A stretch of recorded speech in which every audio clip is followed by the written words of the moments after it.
Déjà, Ousmane Sonko n'a pas les prérogatives pour chambouler au sein de du Conseil supérieur de la magistrature. Parce qu'il n'est pas le président de la République. xam nga moom wax na ko démb moom xam na ni moom au fond du cœur même su fekkee mbébétam la moom xam na ni il n'est pas le président de la République parce que démb wax na ko. nee na Dieu sait xaw ma. yàlla xam na lu tax nekk président. moom au fond de lui il sait que il n'est pas le président de la République. moom xam na ko kay amul waaw léegi nag parce que j'entends Baba dire que ni bu fekkee loolu la na chambre na def ay changement biir conseil supérieur de la magistrature. il n'a pas cette prérogative li nga wax Baba waxu ko de leneen li. ma ne li nga wax laa ne Baba waxu ko. waaw Baba may ko muy yegg. non j'ai pas dit ça. c'est dangereux de me faire dire ce que je n'ai pas dit non plus. xaaral après nga rebondir ci loolu. Vas-y Amina. Ousmane Sonko depuis qu'il est Ousmane Sonko depuis qu'il est dans l'arène politique depuis l'histoire de Adji Sarr et de Mame Mbaye Niang il voit d'un mauvais œil ñenn ñi nga xam ne ñoo nekk ci magistrature peut-être que ni du magistrat yëpp mais am na ñenn ñoo xam ne moom àla kuli aal moom Ousmane Sonko moom du leen baal te jàpp naa ni du leen bëgg lenn aussi laa ci mën a wax encore une fois de plus en tant que premier ministre Ousmane Sonko il est Ousmane Sonko te ba muy dee il restera Ousmane Sonko lu mu bëgg a wax da koy wax moom àla kuli aal ak ku mu mënti nekk même bu fekkee ce sera en face du président de la République man jàpp naa ne Ousmane Sonko bu waree wax min def ci àdduna mën koo teree wax mais juste que ni man à chaque fois ci communication am lay ñëwaat parce que la dernière fois quand il parlait en tant que citoyen simple il parlait en tant que Ousmane Sonko il parlait qu'en tant que premier ministre man Ousmane Sonko su ma koy suivre su ma ko gisee mu def communiqué ci page Pastef bi rek je me dis que ni c'est le leader de Pastef qui parle Ousmane Sonko boobu mooy wax su ma gisee mu publier wala mu communiquer par biais de la page de primature dama naan wala Big Gouv dama naan c'est le premier ministre qui parle moom il faut que mu def la différence voilà la différence entre Ousmane Sonko PM et Ousmane Sonko président de Pastef parce que aussi à chaque fois daf ñuy jaxase parce que Ousmane Sonko président de Pastef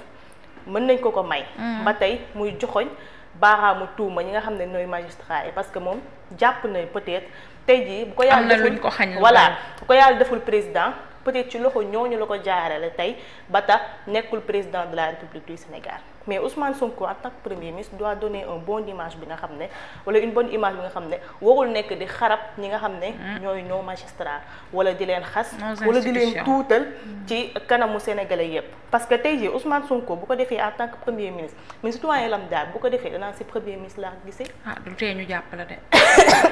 bu ma leen outragé woon léegi ñu jël si ma mais loolu dafay salir l'image de notre pays gis nga Ousmane Sonko nekku ñun dong ñoo koy suivre le monde entier dañu koy suivre te tey peut-être tubaab bi duñu respecté wala du respecté nos magistrats parce que lan premier ministre bi respecté wul suñu ay magistrats man loolu laa comprendre ci communiqué APR bi nga xam ne ñoom def nañ ko di jël comment dire défense su magistrats yi et vraiment ce que je trouve déplorable mooy que ni ça va pas se limiter là dina génnaat wax ci li nga xam ne mooy tardeel justice bi wala mooy stagner justice bi le temps de la justice et le temps des hommes de loolu tam jaarale waat ko ci magistrat et vraiment c'est ce qui est malheureux encore une fois de plus tamit damay dégg nit yi di wax que ni dernier chamboulement bi bu mu def ci bu président def ci conseil supérieur de la magistrature changé waat nañ ci lu bari mais juste à préciser que dim kii moom ma si yee sama xel comment il s'appelle encore Abou Diallo Sen TV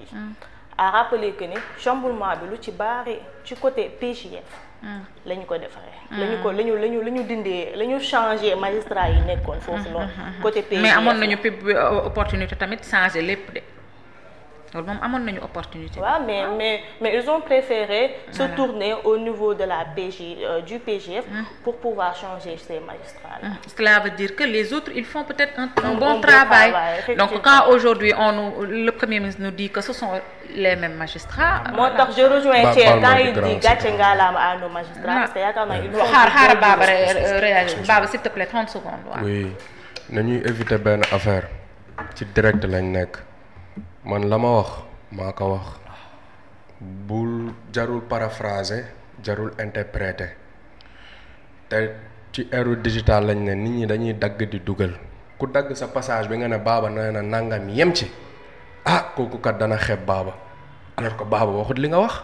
Baba li mu wax mooy Ousmane Sonko amul siège ci conseil supérieur de la magistrature conseil supérieur de la magistrature président Bassirou Diomaye Faye mooy président ba ministre de la justice mooy vice président ba su ma juumee ci loolu mën nañ maa gàgganti mais waxuma ne Ousmane Sonko am na fa siège li ma wax mooy Sonko mooy Diomaye Sonko moo ñu ne bu ne ministre de la justice bi defal dafa war a def kon au lieu que muy ñëw di live di wax li ko naqari ci justice bi mën na wax ak ñaari collaborateur am yooyu ñaari interlocuteur am yooyu donc kenn ki sax daanaka seexandooram la moo gën mu ñëw toog di live loolu laa wax. Très bien, merci pour la précision. Vas-y Thierno, très rapidement. Amina li mu doon wax léegi ci Abou Diallo. Amina moom daal day jël exemple Abou Diallo te Abou Diallo li mu wax naa ko fii sa kanam del jël exemple Thierno. wax naa ko fi bañ fi expliquer ci chamboulement bu amoon ci magistrature man wax naa ko fi ba mais vraiment retirer Adji Diallo nga ne comme l'a dit Thierno Malick. Abou Diallo mu ngi Abou Diallo mu ngi ci beneen télé ñun ñoo ngi fi te man wax naa ko fi vraiment Amina dëgg Amina waaye yi ngay def alors ñu pour ñu clôturer loolu su amul chamboulement fii ak suba pour ñu clôturer loolu Thierno le Premier ministre ne fait-il pas de l'ombre au président de la République pour deux raisons yi ay laaj la mooy benn bi quand il sort et il dit yàlla xam li tax nekkuma président on se pose la question à savoir yow yaa ñu joxoñ ki tax ñun ki nekk président tax yow yaa ñu ko sant di ñu defal la ko ndax bëgg la ma Sénégalais yi dañu bëgg Ousmane Sonko bëgg la moo tax ki ñu joxoñ ñu def ko te ki ñu joxoñ danga ni yaay moom mooy yow donc à quoi bon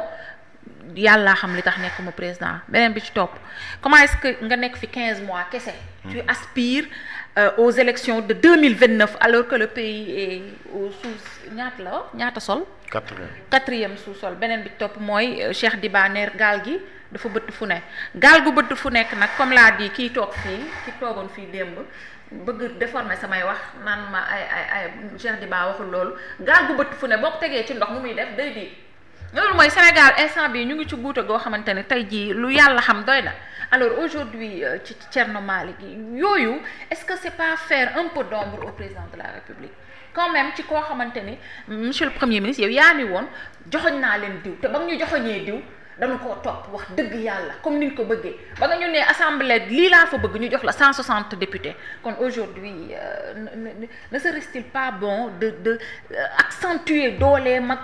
léppam ci les affaires du pays que sur sa propre personne bu jëm ci les présidentielles de 2029 c'est une question damaa laaj rek. xam nga tey c'est vraiment compliqué c'est vraiment compliqué parce que dañu nekk ci une situation boo xamante ne daanul am ban situation moo daanul am mooy ku nekkoon ci parti d'habitude dañu xam le secrétaire général du parti mooy nekk le président